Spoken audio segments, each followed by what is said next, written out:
자비왕후가 들려주는 라디오 야탐.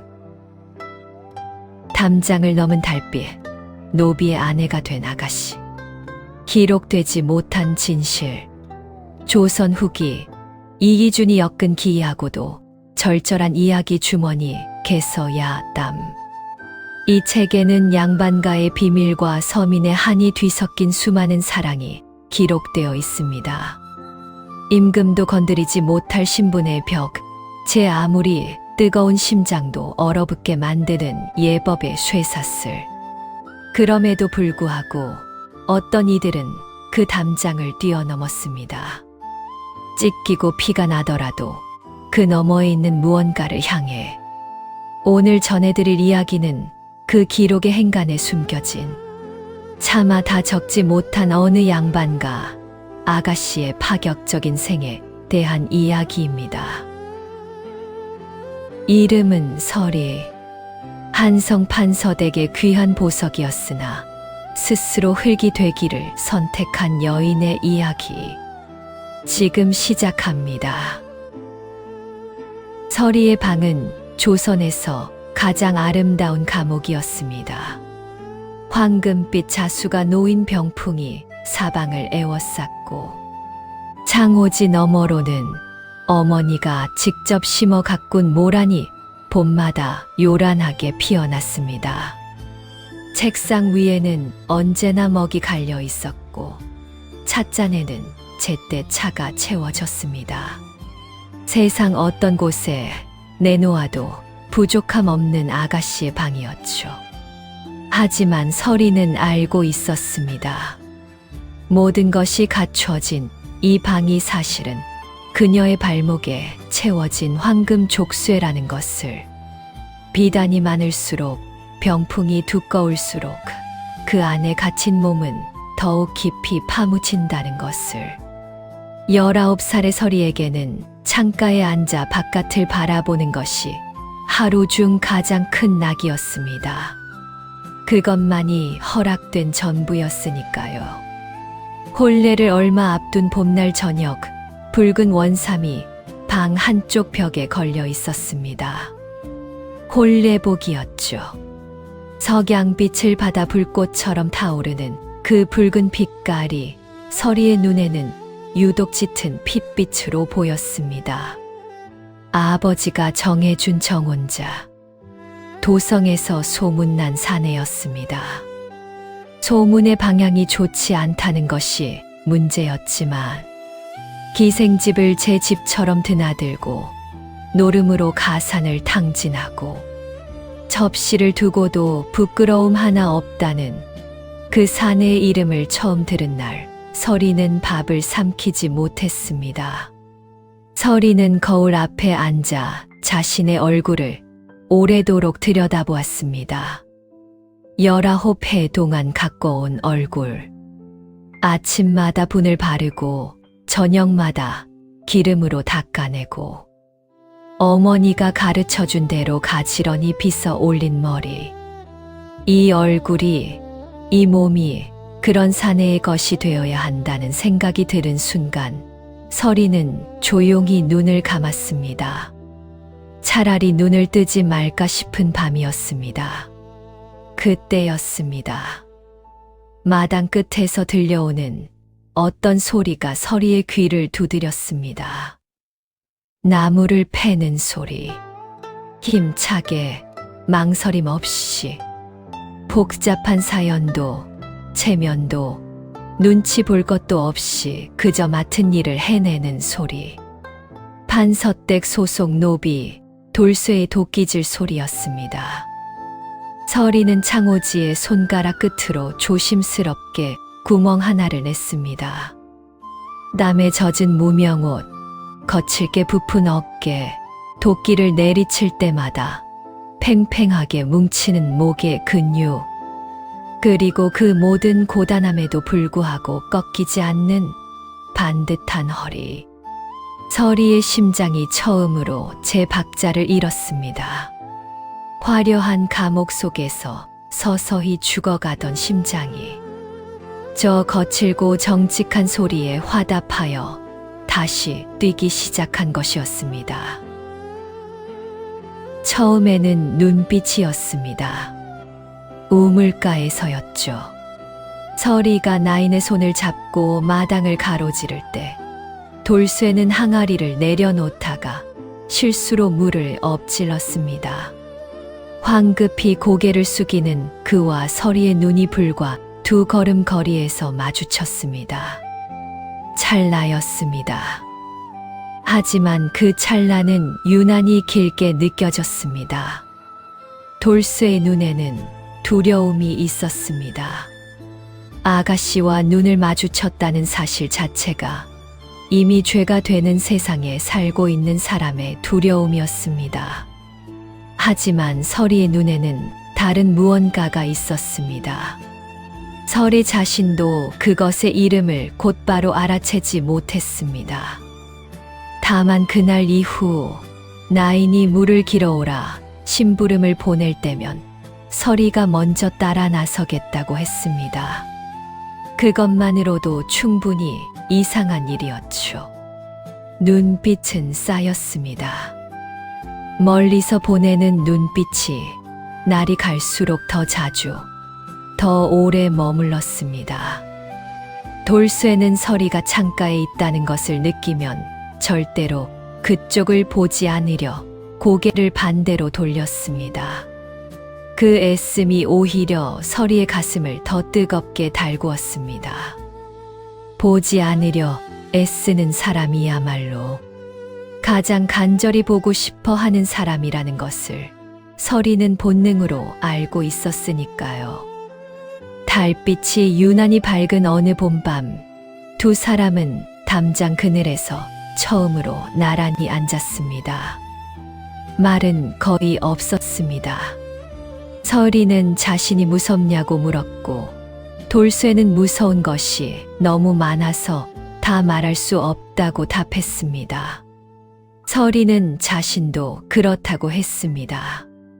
그게 전부였지만 그것으로 2 사람은 서로가 같은 종류의 무서움을 안고 있다는 것을 알았습니다.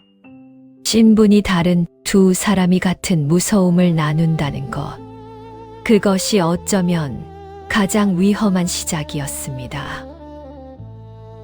본래 이틀 전 자정이었습니다. 서리는 손수 묶어둔 보따리 하나를 들었습니다. 보따리 속에는 값비싼 비단옷은 한 벌도 없었습니다. 무명치마, 무명저고리, 그리고 뒤꿈치가 다른 집신 한 켤레. 그리고 어머니가 물려준 작은 옷비녀 하나. 그것이 서리가 이 집에서 가져나온 전부였습니다. 방문 앞에서 한 번 돌아보았습니다. 황금병풍, 모란수가 놓인 이불, 먹물향 배인 책상. 이 모든 것이 지금 이 순간부터는 남의 것이 된다는 것을, 그리고 다시는 돌아올 수 없다는 것을 서리는 분명히 알고 있었습니다. 그래도 발을 돌렸습니다. 미련보다 강한 것이 있었으니까요. 담장 아래에서 기다리고 있던 돌쇠는 서리의 얼굴을 보는 순간 다리가 굳는 것을 느꼈을 것입니다. 그는 수십 번 망설였을 것입니다.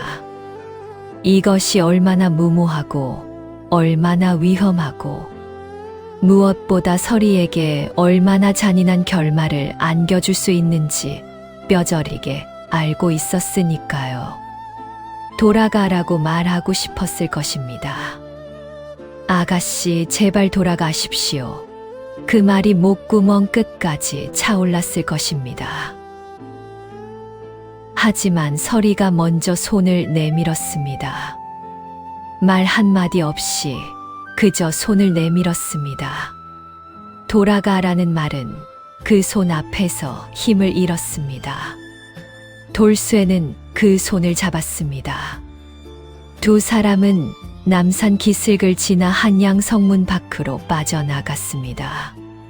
추격을 피해 논두렁을 넘고 개울을 건너고 이름 모를 마을의 외곽을 돌아 깊은 숲으로 들어갔습니다. 똥이 트기 전 그들이 찾아든 곳은 산빛 아래 외롭게 서 있는 낡은 오두막이었습니다.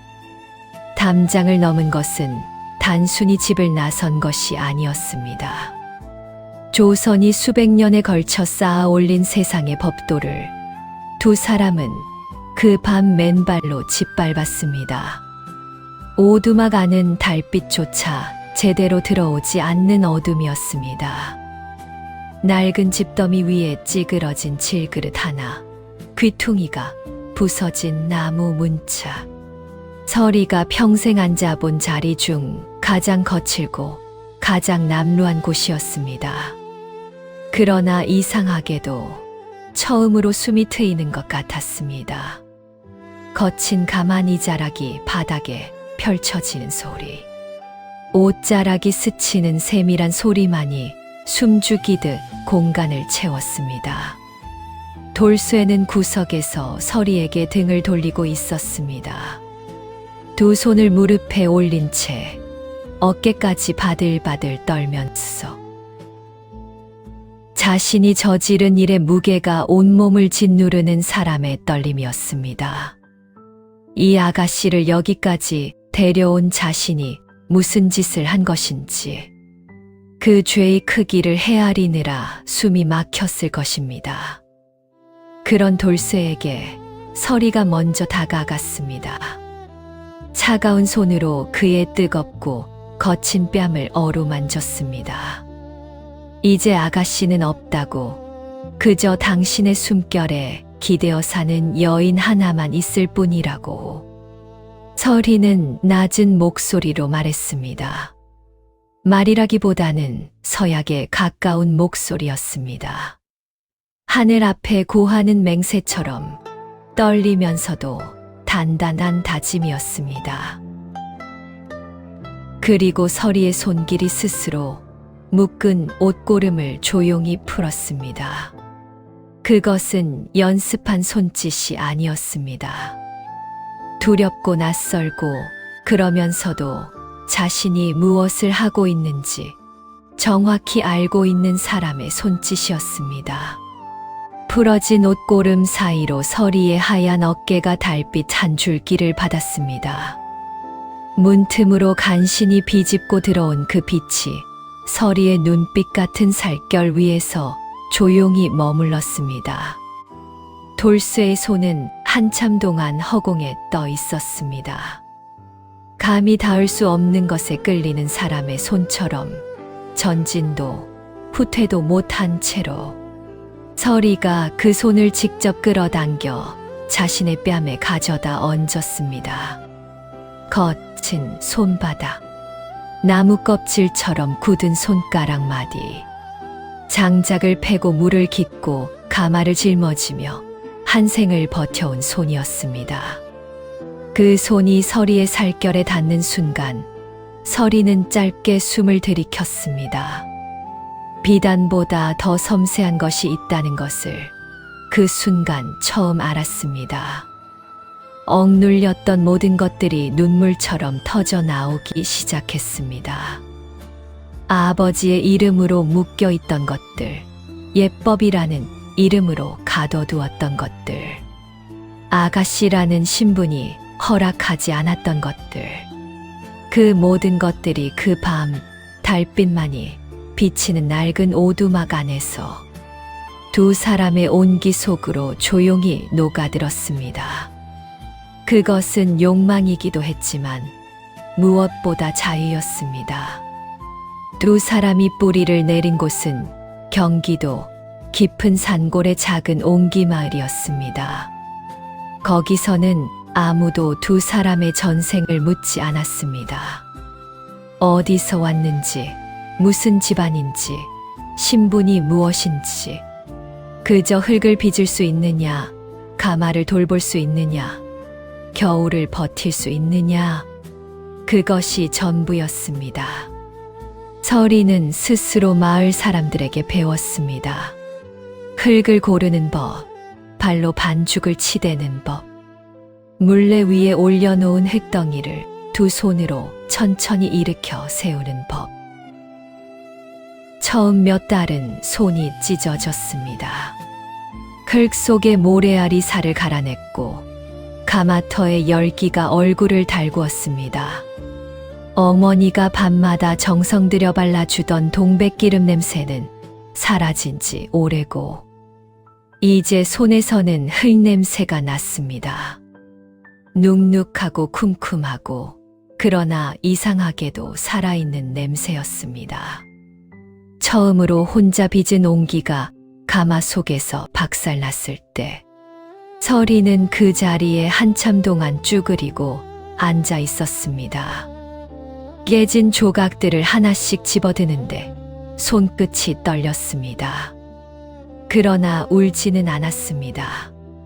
그저 바라보았습니다. 자신이 만든 것이 이렇게 쉽게 산산조각 날 수도 있다는 것을 새삼 알았습니다. 그리고 그 옆에 조용히 와 앉아 아무 말 없이 깨진 조각 하나를 뒤집어 보던 돌쇠의 옆모습을 지그시 바라보았습니다. 다시 하면 된다는 것을 말하지 않아도 두 사람은 알고 있었습니다. 두 번째 온기는 삐뚤었습니다. 세 번째는 바닥이 얇아서 물이 샜습니다. 이윽고 네 번째는 괜찮았습니다. 다섯 번째는 마을 아주머니가 사가겠다고 했습니다. 세월은 그렇게 흘렀습니다. 서리의 고운 손은 흙에 닳아 지문이 희미해졌고 손톱 밑에는 아무리 씻어도 지워지지 않는 검은 흔적이 새겨졌습니다. 하지만 그 손으로 만든 항아리에 마을 사람들이 장을 담그고 물을 길어 넣고 씨앗을 보관했습니다. 서리가 빚은 그릇이 누군가의 색을 담았습니다. 판서댁에 비단 이불이 담지 못한 것을 흙으로 구운 항아리가 담아냈습니다. 저녁 무렵 가마의 마지막 열기가 어스름 속으로 사그라들 때면 돌쇠가 돌아왔습니다. 산에서 베어온 나무를 지게에 짊어지고 땀에 흠뻑 젖은 몸이었습니다. 서리는 불 앞에 쪼그리고 앉은 채로 돌아보지도 않고 그의 기척을 받아들였습니다. 돌쇠는 서리의 뒤로 조용히 다가와 두 팔로 자그마한 서리의 몸을 감싸 안았습니다. 땀 냄새와 나무 냄새와 연기 냄새가 섞인 품이었습니다. 서리는 눈을 감았습니다. 판서댁의 비단 침소가 100개 있어도 이 품만큼의 무게는 가질 수 없었습니다. 세상 모든 부귀영화가 한 줌 재처럼 가볍게 느껴지는 순간이었습니다. 추노꾼들이 들이닥친 것은 가을이 깊어가던 어느 날 오후였습니다. 마을 어귀를 들어서는 말세필, 창을 든 사내 여섯, 그리고 그 뒤를 따라오는 가마 하나. 가마 안에는 서리의 아버지가 타고 있었습니다. 가마터에서 흙을 치대고 있던 서리는 그 소리를 듣는 순간 손을 멈추었습니다. 흙 묻은 손을 무릎에 내려놓고 천천히 몸을 일으켰습니다. 도망치려고도 하지 않았습니다. 아버지가 가마에서 내렸습니다. 집을 나온 지 10개월 만이었습니다. 판서는 딸의 얼굴을 보는 순간 걸음을 멈추었습니다. 햇빛에 탄 얼굴, 흙이 밴 두 손, 무명 옷에 해진 소매. 조선 최고의 가문에서 태어나 누구보다 곱게 키운 딸이 이렇게 서 있었습니다. 아버지의 목소리가 서리의 이름을 부르는 순간 갈라지고 말았습니다. 동시에 추노꾼들이 일제히 돌쇠에게 달려들었습니다. 돌쇠는 저항하지 않았습니다. 저항하면 서리에게 칼날이 향한다는 것을 알고 있었으니까요. 그는 잠자코 두 손을 내밀었습니다. 포박을 받아들이듯이 순순히 몸을 내맡겼습니다. 바로 그때 서리가 앞으로 나섰습니다. 그리고 가마터의 정을 집어들었습니다. 그것을 천천히 자신의 목에 가져다 댔습니다. 서리는 아버지를 바라보며 말했습니다. 수청을 드는 것이 아니라 사랑을 하고 있다고. 아버지가 정해 주신 사내의 방에서는 인형처럼 죽어가야 하지만 이 사람의 거친 평상 위에서는 매일 밤 다시 태어난다고. 이 사람의 손이 닿는 곳마다 살아있음을 느끼는 몸으로 이제 다시 그 방으로는 돌아갈 수 없다고 온몸으로 말했습니다. 서리의 목소리는 끝까지 떨리지 않았습니다. 그 눈빛이 칼날보다 날카로웠습니다. 하지만 원망의 날카로움이 아니었습니다. 더 이상 빼앗길 것이 없는 사람의 눈빛, 영혼이 이미 자유로워진 사람의 눈빛이었습니다. 세상 어떤 위협도 그 눈빛 앞에서는 무력해 보였습니다. 판서는 오랫동안 그 눈을 들여다보았습니다. 자신이 키운 딸의 눈이었지만 자신이 알던 딸의 눈이 아니었습니다. 그 눈 속에 자신이 한 번도 들여다본 적 없는 무언가가 있었습니다. 비단으로 감싸주면 충분하다고 생각했던 것, 혼처를 정해주면 다 된다고 여겼던 것. 그 모든 확신이 딸의 눈빛 앞에서 소리 없이 무너졌습니다. 한참 뒤 판서는 떨리는 손으로 추노꾼들에게 손짓했습니다. 물러서라는 신호였습니다. 돌아서는 아버지의 등이 오는 길보다 훨씬 늙어 보였습니다. 게서야담의 이야기는 여기서 끝납니다. 끝이 있는 책 속 이야기이지만 사람들은 그 뒤를 상상하기를 멈추지 않습니다. 깊은 산골, 연기가 피어오르는 가마터 옆에서 두 사람이 흙을 빚으며 살았을 것이라고. 가을에는 항아리가 가득 찼고 겨울에는 서로의 체온으로 눈밭을 녹였을 것이라고. 아이가 생겼을 것이고 그 아이에게는 흙냄새 나는 이름을 붙여주었을 것이라고 말입니다. 그 이름은 아무도 모르지만 그것이 오히려 더 오래 남습니다. 기록되지 않은 삶은 지워지지 않습니다. 흙처럼 불꽃처럼 한 번 타오른 것은 어떤 형태로든 이 세상 어딘가에 남아 있습니다. 서리는 아가씨로 태어났지만 여인으로 살았고, 돌쇠는 노비로 태어났지만 누군가의 온 세상이 되었습니다. 그것으로 충분한 이야기입니다. 오늘 밤 당신의 이불 속은 안녕하신가요? 혹시 당신도 마음속 깊은 곳에 담장 하나쯤은 품고 살고 계시지 않나요? 넘을 수 없다고 생각했지만 사실은 넘고 싶어서 애써 눈을 돌리고 있는 그런 담장. 그 담장 너머에 무엇이 있는지는 아무도 모릅니다. 하지만 서리는 알고 있었습니다. 거칠고 낯설고 두렵지만 살아있는 것이 있다는 것을 말입니다. 오늘의 이야기는 여기서 마칩니다. 앞으로도 제가 재밌는 이야기를 꾸준히 전할 수 있도록 구독, 좋아요, 댓글로 저를 응원해 주세요.